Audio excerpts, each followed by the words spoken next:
आज Doubtnut app download करें। Doubtnut पर अपने सभी गणित, रसायन विज्ञान, भौतिक विज्ञान और जीव विज्ञान के डाउट्स का करो सफाया। बस प्रश्न की फोटो खींचो, एक ही प्रश्न को क्रॉप करो और तुरंत वीडियो सोल्यूशन पाओ। अभी डाउनलोड करें। सवाल है बच्चों को, चार बिंदु द्रव्यमान किसी तल में इस प्रकार स्थित है कि इनका द्रव्यमान केंद्र जो है बिंदु 1 1 पर है, ठीक है, और इनमें m द्रव्यमान के तीन कण जो हैं वो 0 0 2 0 तथा 0 2 पर स्थित है। तो 2m द्रव्यमान का चतुर्थ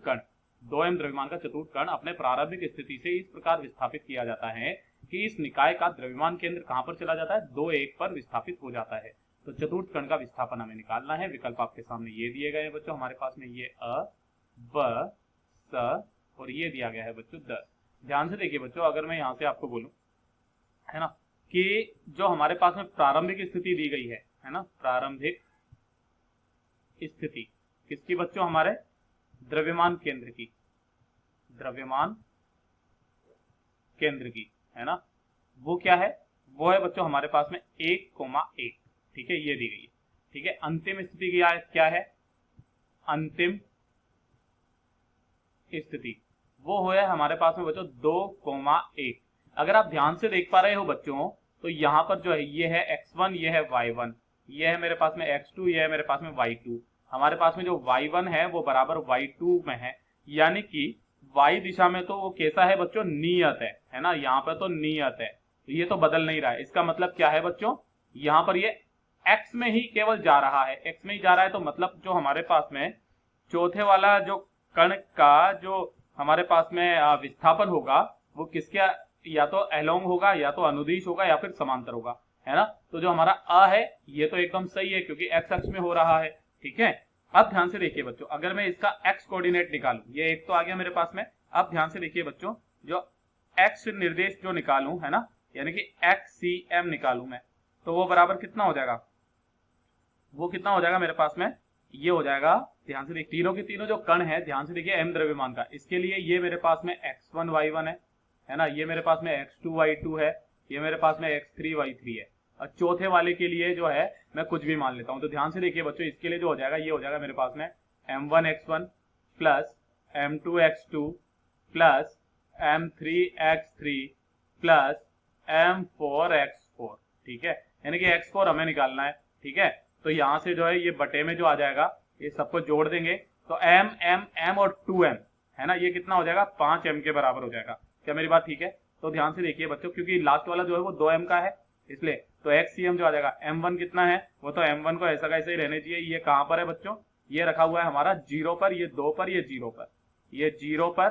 प्लस का ये जो m2 है ये 2 पर रखा हुआ है ना, और ये m2 भी कितने का है, m का ही है ना, तो यहाँ पर ये m का m ही रहने दीजिए, प्लस का जो m3 है m, वो कितने पर है बच्चों, वो भी, इसका भी जो x है वो भी 0 पर है, ठीक है, और प्लस का m4 जो है वो है 2m, और इसके लिए मैं कुछ x डैश बोल देता हूँ, x4, ठीक है, और बटे में कितना आ जाएगा, ये मेरे पास में, ये आ जाएगा मेरे पास में 5m के बराबर आ जाएगा।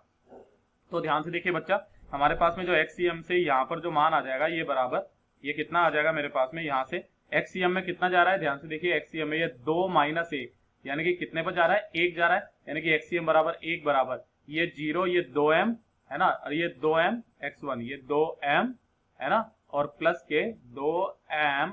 x डैश, और ये बटे कितना आ जाएगा मेरे पास में 5m, 5m इधर जाएगा तो ये आ जाएगा मेरे पास में 5m बराबर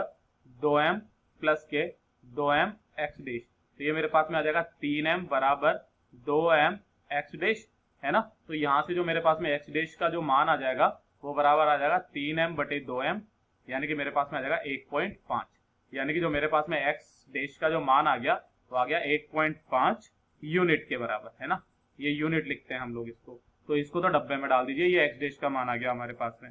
है ना। उसी प्रकार अगर मैं दूसरा वाला निकालूं x2, है ना, तो ध्यान से देखिए बच्चा, x2 मेरे पास में कितना आ जाएगा, वो आ जाएगा मेरे पास में x2, ध्यान से देखिए,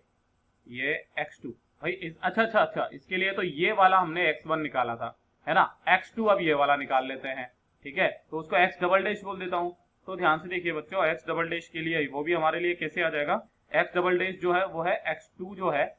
ना, xcm का जो 2 पर जो हम लोग निकालेंगे, मतलब इसके लिए, किसके लिए, अभी जो गणना करी है हमने वो तो करी है इसके लिए, है ना, अब कर रहे हैं बच्चों हम लोग इसके लिए। तो ध्यान से देखिए बच्चों, xcm फिर से वापस वो का वही मान लिखेंगे हम लोग, ये xcm ये किसके लिए बच्चा, ये 2 के लिए लिख रहे हैं हम लोग। ये बराबर हमारे पास में वो का वही m इंटू 0 है ना, प्लस का दूसरा भी जो है वो भी m है, वो कितने पर है बच्चों हमारे पास में, ध्यान से देखिए, ये भी ये हमारा 2 पर है, ठीक है। तो ये मेरे पास में यहाँ पर कितना आ जाएगा, 2 आ जाएगा, और प्लस का ये m ये कितने पर है, 0 पर है, और प्लस का ये आ जाएगा मेरे पास में 2m द्रव्यमान का जो था वो किसने पर, x डबल डैश पर आ गया, ठीक है। और बटे में कितना आ जाएगा मेरे पास में, वही 5m, वही कितना आ जाएगा, 5m के बराबर आ जाएगा। यानी कि यहाँ पर जो है ये एक्सियम कितना है मेरे पास में, 2 बराबर ये पूरा का पूरा 2m plus 2m x dash है ना, यानी कि 2m plus 2m x dash x double dash बटे कितना आ जाएगा, 5m, यानी कि ये मेरे पास में कितना आ जाएगा, 10m बराबर जो आ जाएगा ये आ जाएगा मेरे पास में 2m plus 2m x double dash. तो x डबल डैश का मान कितना आ जाएगा यहाँ से, वो आ जाएगा ये 8m बटे 2m यानी कि 4 है ना, ये 4 यूनिट ये आ गया मेरे पास में, ठीक है। तो मुझे क्या निकालना है, शिफ्ट निकालना है। ध्यान से देखिए बच्चों, हमें क्या निकालना है, चतुर्थ कण का विस्थापन। तब ध्यान से देखिए बच्चा, चतुर्थ कण का विस्थापन, ठीक है, कण का विस्थापन वो कितना हो जाएगा, वो हो जाएगा मेरे पास में ये x double dash minus x dash, कितना हो जाएगा, x double dash minus x dash. तो ध्यान से देखिए x डबल डैश कितना आया, वो आया मेरे पास में 4 है ना, और माइनस ये कितना आया था मेरे पास में 1.5, यानी कि 4 में से 1.5 गया तो 2.5 बचा, 2.5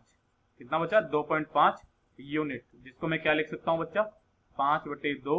यूनिट के बराबर इसको मैं लिख सकता हूँ। ध्यान से देखिए, तो जो हमारा सही जवाब हो जाएगा वो हो जाएगा बच्चा स भी हमारा सही जवाब है, और सही इसके सही जवाब होंगे। कक्षा 6 से 12वीं से लेकर नीट, IIT, JEE वो एडवांस के लेवल तक 1 करोड़ से ज्यादा छात्रों का भरोसा।